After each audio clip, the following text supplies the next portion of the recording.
Welcome to yet another edition of TV Africa News. Thank you so much for joining us and always being part of us. This is Africa Today. My name is Nahabi Kajura, but first are the headlines. FDC wants all ministers involved to resign. President Yoweri Kaguta Museveni vows to clean mess in parish development model. Fearful sub-Saharan nationals exist country amid anti-migrant push. In sports news today, Uganda Hippos to face Nigeria in quarters. Once again, thank you so much for joining us. We start with one of our top stories. Now, the Opposition Forum for Democratic Change, FDC, has asked for the resignation of all ministers that were involved in the Iron Sheet scandal until investigations are concluded. During a weekly press briefing at their party headquarters in Najanankumbi, FDC Deputy Spokesperson John Chikonyogo said it's embarrassing that almost half of the cabinet is allegedly involved in the scandal, a sign of increasing rate of corruption in public offices. The minister does not care where iron sheets come from. Even if they are stolen from Kenya, even if they are stolen from Europe, he doesn't. For him, as long as he needs them, someone has given him iron sheets, he just picks them. Minister for Karamoja Affairs Mary Gretich Tutu is on the spot for allegedly diverting iron sheets that were procured to support vulnerable groups, interest groups, institutions and reformed warriors in Karamoja region. The iron sheets were instead found in the home of the minister's mother during an operation mounted by the Internal Security Organization, the Police and State House Anti-Corruption Unit in Namisindwa district. Chikonyogo called for thorough and speedy investigations over the scandal, and only exonerated ministers should be allowed to resume working. If shame had any meaning to this government, all these officials involved in this mega corruption scandal, which is both cruel and callous, would own up and resign. The Improved God Project and the Iron Sheets under the Ministry of Karamoja Affairs are aimed at supporting rehabilitated youth who have abandoned wrestling as one of the packages which can enable them to settle and rehabilitate themselves through improved livelihood and support the process of disarmament. Well, thank you so much, our reporter Nalugo. Moving on, in our top stories, President Yoweri Kaguta Museveni has promised to crack down on all those involved in messing up parish development model. Now, this comes at the backdrop of revelations that the wealth creation program has been mismanaged in its infant stage. While addressing a gathering at Kaunda Grounds in Gulu City on Friday, as he concluded his Acholi sub-region tour on investment and wealth creation, President Yoweri Kaguta Museveni said NRM has always been in direct contact with the people and its leaders, and in case they fail, then the population is directly contacted to speak out. Alex Odongo Okoya, who identified himself as the chairman of the PDM committee in one of the parishes in Gulu City, decried a team of what he called corrupt civil servants who are misleading the community about the PDM. Okoya added that civil servants in Gulu City do not want NRM cadres to be close to this money because they will report them to the president. The PDM project was launched by the president in February 2022 in Chibuku district, where under the program, each parish is expected to receive 100 million shillings to benefit various categories of people to eradicate poverty through the execution of development activities. Now, Africa Day takes a quick break. We shall come back with the international news.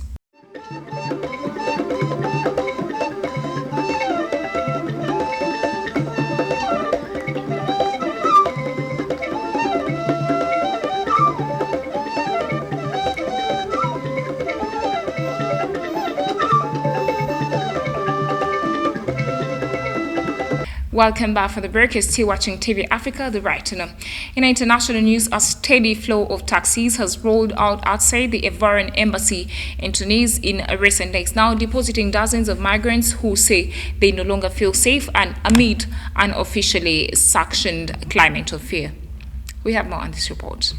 After a wave of arrests in recent weeks, President Kais Saied gave a speech on Wednesday that critics said was openly racist. Many sub-Saharan Africans in Tunisia are now heading for the exit. In his speech, Said had ordered officials to take urgent measures to tackle irregular migration, claiming without evidence that a criminal plot was underway to change Tunisia's demographic makeup. His comments echoed a xenophobic theory known as the Great Replacement Theory. It is popular among anti-migrant figures. It is also infamous because attacker Brenton Tarrant, who killed 51 Muslims in Christchurch, New Zealand in 2019, notably praised it. Abubakar Debo, head of a radio station for French-speaking migrants, said it was clear that things are different since Said's speech. The head of Radio Libre, Francophone, said that he had also received threatening phone calls. Authorities began a wave of arrests targeting migrants 2 weeks ago and have so far detained around 400 people according to rights groups. Thank you so much, reporter. Moving on, in international news, the meetings of financial chiefs of the group of 20 leading economies were due to touch on issues including digital currencies and payments, reform of institutions like the World Bank, climate change, and financial inclusion. However, tensions over the Russia-Ukraine conflict flared. Since the G20 proposed final statement was objected by Russia and China, the chairperson of the meetings issued a summary and an outcome document instead of a communique. On Saturday, South Africa's finance minister commented these talks on the sidelines of the summit hosted in Bengaluru in India. Since the war in Ukraine broke a year ago, the Pretoria's stance on the conflict has been neutrality. The position drew criticism from Western partners of South Africa, most particularly when South Africa launched military drills with Russia and China on February 17th. Regarding the criticism on the naval exercises, South Africa's finance minister, Godongwana, said that it was something planned a long time ago, even before the war. The G20 group includes the US, Brazil, Russia, and countries like India, South Africa, and enjoy trade ties and historic bonds with Moscow. The United Nations General Assembly voted on Friday to condemn Russia over its invasion in Ukraine and call for its withdrawal. Out of the 32 countries that kept to a neutral stance and abstained were 22 African nations. Now, the Malian Prime Minister urged the government of Burkina Faso not to rely on foreign armies to fight the jihadist groups present in both countries. Our reporter, Humuza Hazmo. Speaking during a visit to Burkina's capital Gadugo, the Malian Prime Minister reiterated his determination in winning the war. The Malian Prime Minister Kogwe Kokala Maiga said that to win the war, it is with their armies but not the foreign army, adding that no one will come to die for them. On Wednesday, at least a dozen armed auxiliaries from the Volunteers for the Defense of the Fatherland Force were killed in an attack in northern Burkina. A few days earlier, 70 soldiers were killed in 2 other attacks in the north near Mali. The Burkinabé leader, Captain Ibrahim Traoré, who came to power in the coup in Burkina Faso last year, obtained the departure of the French ambassador and French special forces from the Sabre mission after denouncing in mid-January the military agreements that bound the two countries. Nigeria's general election were on almost everyone's lips on Saturday. The vote was mostly peaceful despite some cases of violence, delays, and technical glitches. However, the slow uploading of results online was starting to stir up fears of electoral malpractice. Voters waited anxiously in Lagos. Nearly 90 million voters were eligible to vote on Saturday for a successor to President Muhammadu Buhari, who is stepping down after 2 terms marked by worsening security and growing poverty. The election pits former Lagos Governor Bola Tinubu, who is 70, of the ruling All Progressives Congress, against an old rival former Vice President Atiku Abubakar of the People's Democratic Party, who is 76. But for the first time since the end of military rule in 1999, a third-party candidate, Peter Obi of the Labour Party, has challenged the APC and PDP dominancy with a campaign message of change. Spread over more than 176,000 polling units, voters also cast their ballot for Nigeria's 2 houses of parliament, the National Assembly and Senate. The Commission has 14 days to officially announce results, but an online tally could be made available in the next hours or days. To win the presidency, a candidate must get the most votes, but also win 25% of 2/3 of Nigeria's 36 states. The competitive race has some analysts forecasting an unprecedented runoff between the two frontrunners. If no candidate meets election requirements, it would have to be organized within 21 days. Africa Today takes a quick break. We shall come back with business, health, and sports.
Welcome back for the break. You're still watching TV Africa, the right to know. Talking matters business, Moroccans visiting these vegetable and fruits in the city of Sale have been finding it harder and harder to buy from it. We have more on this report. As inflation continues to rise, many people in Morocco are finding themselves priced out of certain things, including food. According to Khadija El Asli, a housewife, the government, in a report that inflation accelerated to 8.9% in January, up from 6.6% in December, should have lowered the prices of basic necessities like flour, sugar and oil because these are products that people use a lot. Morocco has been negatively impacted by the conflict in Ukraine war, as have the rest of the world's economies, as commodity prices have risen, food and energy in particular. Under pressure from protests last year, the government scaled up social protection, but discontent remains. The country's central bank had expected inflation to slow to 3.9% in 2023 from last year's high of 6.6%.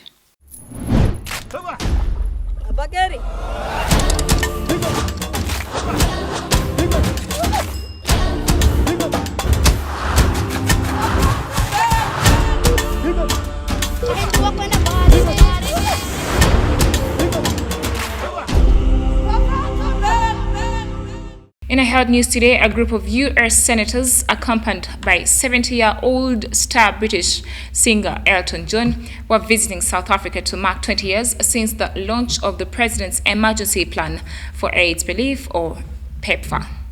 PEPFAR was launched in February 2003 by the then US President George Bush to combat the spread of AIDS in some of the hardest hit areas of Africa and Caribbean. With an initial budget of $15 billion over the first 5 years, PEPFAR has now invested more than $100 billion in HIV/AIDS programs and saved millions of lives globally in dozens of countries. Graham, a Republican, expressed the hope that his Republican colleagues will agree that continued funding of the program is the right thing to do and the world economically be devastating for this disease to come back. Elton John, whose foundation financially supports PEPFAR, said the program has turned a death sentence into an opportunity to live a normal life. With more than 8.2 million infected with HIV, South Africa has the highest number of people infected on Earth, and more than 5.4 million of those take antiretroviral drugs.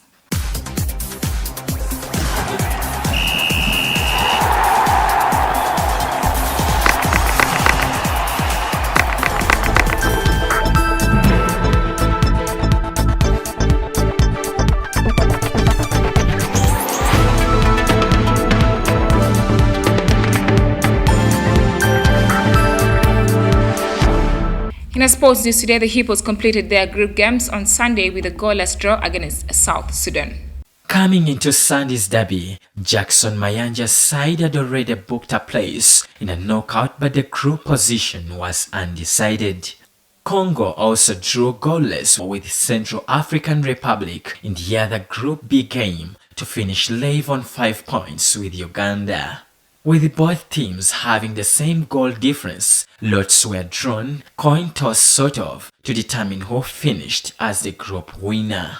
And Uganda were drawn first out of the spot on Sunday after the games to confirm the side as the group winner. They have taken part in the AFCON 17 times, ending as champions in 1983, 1985, 1987, 1989, 2005, 2011 and 2015. This year at the ongoing tournament, they lost to eventual Group A winners Senegal before beating Egypt and Mozambique. A win against Nigeria will send Uganda to not only the semis of the ongoing tournament, but also qualify for the FIFA Under-20 World Cup in Indonesia. Thank you so much, reporter. It is at this particular time that I thank you for being with us and always joining us. Don't forget to subscribe to our YouTube channel, which will keep updating you. It is TV Africa, the right to know.